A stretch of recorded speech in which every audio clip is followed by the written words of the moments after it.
ምን ነው? አይ ስልኩን ላንሳልሽ። ማን ነው የሚደውልልህ? ወይዘሮ ሜላት ናት።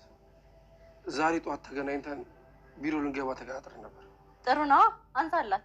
ሳሪች፣ እኔ እኮ ማስረዳት አይጠበቅብህም። አንሳው አልኩህ እኮ። እሺ ቆይ ምንድን ማድረግ ያለብኝ? ይሄ እኮ ትልቅ የስራ ጉዳይ ነው እኮ። አንሳው አልኩህ እኮ። እንዲህ እንደዚህ እየተናደሽ እንዴት ነው ስልኩን ማነሳው? ቆይ እኔ ምንክ ነኝ?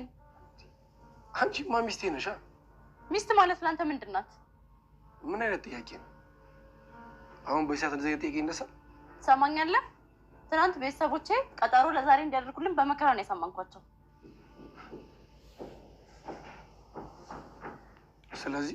ስለዚህ ምንም አይነት ዘባዘንኬ መስማት አልፈልግም።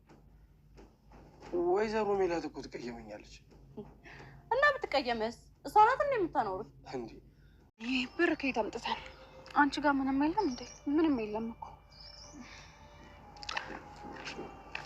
እንዴ። ጆሮ እያያን ሰላም ሳትለኝ ልታልፍ ነው? ይቅርታ አላየኋችሁም ነበር። አትዋሽ፣ አይተኸናል። ኧረ አላየኋችሁም። አሴር ውሸት ባንተ አያምርም። እሺ እሺ በቃ አዎ አይቻችኋለሁ። እና እያየህን ነው ዝም ብለህ የምታልፈው? አዎ። ለምን? እኔ እንጃ በቃ ዝም ብዬ ላልፋችሁ ነበር። ቆይ እኔ ላለማናገር ነው አይደል? አንቺ ቆይ ምን አድርገሽ ነው ሊያናግርሽ የማይፈልገው? ለራሱን ጠይቂው። ምን አድርጋ ነው? ምንም አላደረገችኝ፣ እንዲሁ ነው። በፍቅር ውስጥ እኮ ግጭት ያለ ነው፣ ግን እንደዚህ መዘጋጋት ደግሞ ጥሩ አይደለም። እሺ ይለኛል እንዴ? ቆይ እዚህ ጋር ቆመህ ታሾፋለህ? ታዲያ ምን ልበል? አሁን እሺ በሉ በቃ። ከሀና ጋር እንድትታረቁ ፈልጋለሁ። ያልተመለሱልኝ ብዙ ጥያቄዎች አሉ። እንዴት ነው ከሀና ጋር የምታረቀው? እኔ እኮ ያንተን ጥያቄ እንዴት ነው ድንብላለን? እሺ መቼስ ላያስችል አይሰጥም አይደል? ተረቱ ለምጄዋለሁ። እማዬ እኮ ናት ይሄን ሁሉ ነገር የምታደርገው። እሳቸው ምን ያደርጉ ብለሽ ነው? ቀስ አድርጋ መጠየቅ እየቻለች ለምን ለፖሊስ አሳልፋ ትሰጥሻለች? አይ እሳቸውም እውነት አላቸው እኮ። የምን እውነት ነው ድንብላል? ቆይ ጠፋ የተባለውን ነገር እኔ ነኝ የወሰድኩት እያልሽ ነው እንዴ? አዎ አባቴ ድረሱልኝ። ቆይ እኔን ስታውቁኝ እንደዛ አይነት ሰው ነኝ እንዴ? እና ታዲያ ምን ማለት ነው? እንግዲህ ቤት ውስጥ ያለሁት ባዳ እኔ ነኝ። ከኔ ሌላ ማንን ሊጠረጥሩ ይችላሉ? ድንብላል፣ ወንድምሽ ግን ይሄንን ነገር የሚያደርግ ይመስልሻል? አዎ አባቴ ድፍት ያርጉኝ። ወንድሜ እንደዛ አይነት ሰው አይደለም። እና ምንድን ነው የተፈጠረው? እኔም አልገባኝም ትርንጎዬ። አንቺ ግን ስለ ወርቁ ምንም አታውቂም? እናንተ ስለማታውቁት ወርቅ እኔ እንዴት ላውቅ እችላለሁ? እማዬ እኮ እያለች ያለችው ያኔ እርግብ ሰርቃው የነበረውን ወርቅ ነው። እኔ ስለሚባለው ነገር ምንም የማውቀው ነገር የለም።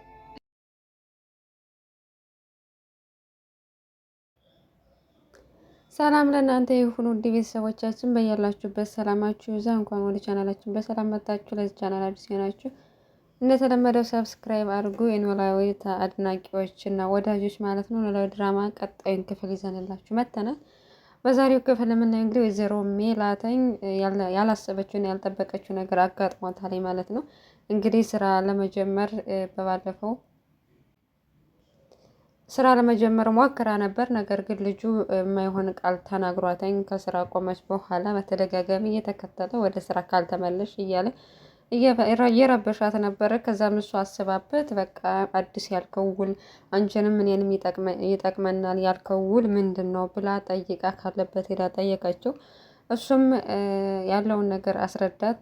ከዚህ በፊት ደመወዟ ከዚህ በፊት እንዳለው እንደሚቀጥል እና አዲስ ግን በምትሰራው ስራ ሁሉ በእያንዳንዱ በርከት ያለ ኮሚሽን እንደሚታሰብላተኝ እሷ የማርኬቱን ስራ እንዳለ እንደምትቆጣጠረው ሁሉን ነገር ነገራተኝ። እሷም ፈቃደኛ ሆኑና ለነገ ቀጠሮ በጧት አብረን ስራ እንገባና ያለውን ውል ስምምነት እንትፈርም ያለሽ አላት። እኔ በወረቀት አላምንም ራሴ ስሬን አውቄ እሰራለሁ ሲላት እሷ ደግሞ ያው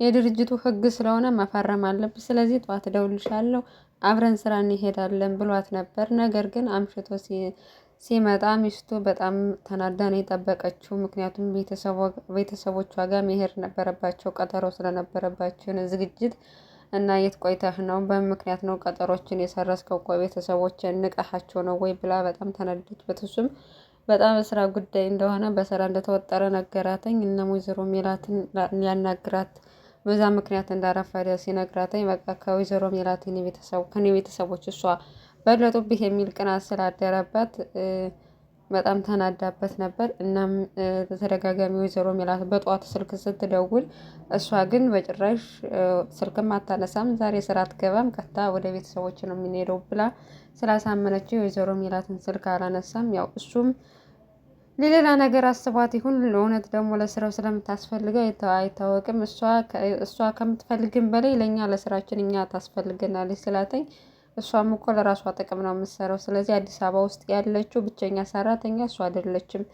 እናም በቃ ስልክህን አምጣ ብላ ስልኩን ቀምታ ወደ ቤተሰቦቿ ቤት ላከችው። ወይዘሮ ሜላትም በጧት ተነስታ እንደተለመደው ስራ ለመግባት በተደጋጋሚ ሲደውል ስልክ አያነሳም። በዛም ተናዳ ነው የመጣችው። ልጆቿ ምን ሆነሽ ነው እማዬ እያሉ እየጠየቋት ነበረ እና ሆን ብሎ እንደተጫወተባት ነው እያሰበች ያለችው።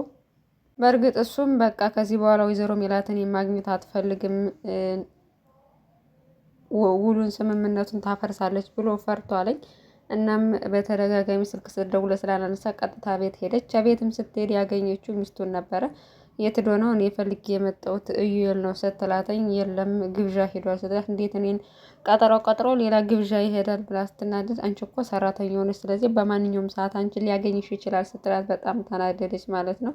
እና እሱ ራሱ እኮ ነው ቀጥሮ በዚህን ሰዓት ስራ እንገባለን ያለኝ፣ እንዴት እንደዚህ ያደርጋል ብላ የማንም መጫወቻ አልሆን ብላ ተሳድባ ሄደች ማለት ነው። እናም ወይዘሮ ሜላት ከእዩኤል ጋር ድጋሚ ሰጣ ገባ ውስጥ ገብተዋለኝ። እናም ለልጆቿ ሄዳ እየነገረችው ነበር። በቃ የኔ ሆን ብለው የኔ መጫወቻ ያደረጉኝ ነው። አንቺ በቃ ነገሮችን ቀለል አድርገሽ አስቢያቸው እና ደግሞም በምን ምክንያት እንደጠፋ እና ለመረዳት ስራ ቦታው ሂጂ እና አናግሩ ሲሏት እነ ሰላም በጭራሽ መጀመሪያውኑም ይሄን ነው የፈለጉትኝ የኔን ክብር ለማውረድ ነው፣ ስለዚህ አላረገውም ብላ እንግዲህ ቀርታለች። በሌላ በኩል ሀኒቾና ጆሮ እስካሁን አልታረቁም። ያው ጆሮ እንግዲህ እንዳኮረፈ ነው ማለት ነው። ሀኒቾና ሰላም ድንብላል ለመጠየቅ ወደ እስር ቤት ሲሄዱ እንደ አጋጣሚ ሆኖ አልፈው ሲሄድ ባላየ አልፏቸው ሄደ እና በጣም ተገርመው ጠሩትና እንዴት ነው እያየህን አልፋህን የምትሄደው ሲሉት እኔ እያየኋቸው አልነበርም አላየኋቸውም ብሎ ዋሸ። መጨረሻ ላይ ግን በአንተ ውሸት አያምርም፣ አውቀህ ነው እያየህን ነበር ያለፍከን ሲሉት አዎ እያየኋችሁ ነበር፣ ማናገር ስላልፈለግኩ ነው ዝም ብዬ ነው ያለፍኳችሁ ብሎ በቃ ወይዘሮ ሰላምም ለማስታረቅ ሁለታችሁ በፍቅር መካከል ግጭት ያለ ነው፣ ስለዚህ መታረቅ አለባችሁ ምናምን ብላ ለማስታረቅ ስትሞክር እሱ ግን ጥሯት ሄደ ማለት ነው። ሀናም በዚህ ምክንያት አዝናለች። ድንብላልም እስካሁን እስር ቤት እንደታሰረች ነው እንግዲህ አንድ ቀን አስቆጥራለች እስር ቤት። ወይዘሮ ሜላት ታስፈታታለች ብለን አስበን ነበር። እሷ ግን በጭራሽ ወንድሟ አምጣ ወርቁን ካላስረከበችኝ አትፈታም፣ ምክንያቱም ይሄ ወርቅ ከፈጣሪ በታች ለልጆች የተሻለ ነገር ይሰጣቸዋል ብዬ ተስፋ ያደረኩበት ነው። እንዲህ ቀለል ያለ ወርቅ አይደለም፣ በጣም ብዙ ስለሆነ አንድ በቀላሉ አልፈታትም ብላለች። ተምቹም እሷን ለማስፈታት ጥረት እያደረገ ነው። መጀመሪያ በጉልበት ነበር የሞከረው፣ ነገር ግን አንድ ጫፋቸውን እንዳትነካቸው ብላ ድንብላል ስላስፈራራችው ወይዘሮ ሜላትን ሄዶ ተንበርክኮ ለመለመን ሞከረ። እሷ ግን እኔ ወርቁን ፈልጋለሁ፣ ምክንያቱም ለቤተሰቦች ለልጆች ስለሚያስፈልጋቸው ብዙ ብር ነው እንጂ ቀላል ቢሆን ኑሮ መጀመሪያ ድንብላል ለምን አሳስራት ነበር ስትለው እኔ የፈለግሽውን ያክል ብር እሰጥሻለሁ፣ ግን ድንብላልን አስፈችልኝ አላት እና እሱ እንደማይችልና ቀላል ብር እንዳልሆነ ነገረችው። እሱ ግን በስከ መጨረሻ እኔ ስጀመር ድንብላል እጄን ባትዘኝ ኑሮ አሳይሽ ነበር ብሎ ዝቶባት ሄደ። እናም ድንብላልንም እስር ቤት እየሄዱ ሁላቸውም እየጠየቋት ነበረ። ወንድሟን ጠርተው ምናልባት በዚህ ጉዳይ ላይ የሚያውቀው ነገር እንዳለ አንቺ መታሰርሽን ከሰማ ይመጣ ይችላል፣ እናም በዛ ምክንያት ወርቁን ወስዶታል አልወሰደው የሚለውን ማረጋገጥ እንችላለን ብለው ነበር። እሱ ግን በጭራሽ እንዲህ አይነት ነገር የሚያደርግ ልጅ አይደለም፣ እኔ ወንድሜን አውቀዋለሁ፣ ሲጀመር ደግሞ ቤተሰቦች ከሰሙ ከባድ ችግር ይፈጠራል፣ በዚህ ምክንያት አልናገርም ብላለች። በሌላ በኩል ምናሴ ከጓደኛው ጋር ተጣላ ማለት ነው። እንግዲህ እሷ የልጅነት የትምህርት ቤት ጓደኛው ናት። አብራ ከሱ ጋር ጊዜ ለማሳለፍ እየሞከረች ነበር። እሱ ግን በቃ ከዚህ በኋላ እዚህ እየመጣሽ አትረብሽ፣ ምክንያቱም እኔ አንቺን ሳይ የትምህርት ቤት ህይወት እዚህ እያለኝ ነው ሲላተኝ፣ እኔ እኮ አንተ ሁሉም የራሱ ችግር አለበት፣ ግን እኔ አንተን ትንሽ አብሬ ደስተኛ እንድትሆን ያጫወትኩ ስለመሰለኝ ነው እንጂ በጣም ይቅርታ ብላ እንግዲህ እስከ መጨረሻ ጥለው ሄዳለች።